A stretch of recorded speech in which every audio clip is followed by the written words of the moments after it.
Et cette crise de la dette souveraine n'est pas seulement européenne. Les États-Unis, eux aussi, sont au bord du défaut de paiement. Le plafond de la dette publique a été dépassé car les déficits sont énormes. Pour le réajuster, il faudrait un accord entre Barack Obama et les républicains. Mais les deux camps ne sont pas d'accord sur les nouvelles recettes à trouver. Les négociations se poursuivent. Et vous allez le voir, il n'y a pas que l'État fédéral qui est en difficulté. De nombreuses collectivités locales américaines sont en cessation de paiement. Résultat, les caisses de retraite sont à sec et dans certaines villes, les personnes âgées doivent retourner au travail à 70 ou 75 ans. Dans l'Alabama, reportage Maryse Burgo, Aaron Diamond. Nous voulons notre argent maintenant, c'est le cri de ralliement de ces retraités de l'État de l'Alabama. Gwendoline est la meneuse du mouvement, un sacré bout de bonne femme. On n'a plus reçu nos chèques de retraite depuis septembre 2009. Depuis, on n'a pas touché un centime.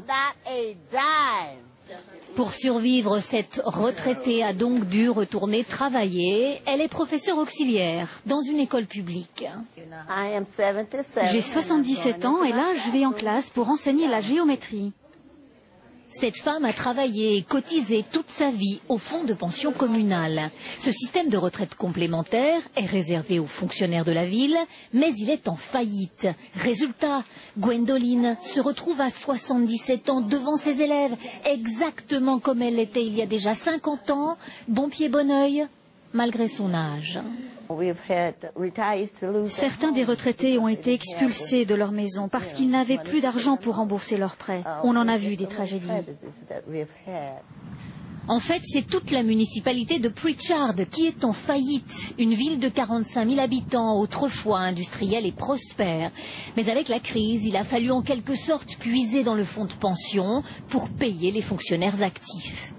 Aux yeux des retraités, le coupable, c'est donc lui, le maire de la ville, parce qu'il a laissé, comme ses prédécesseurs, se creuser les déficits.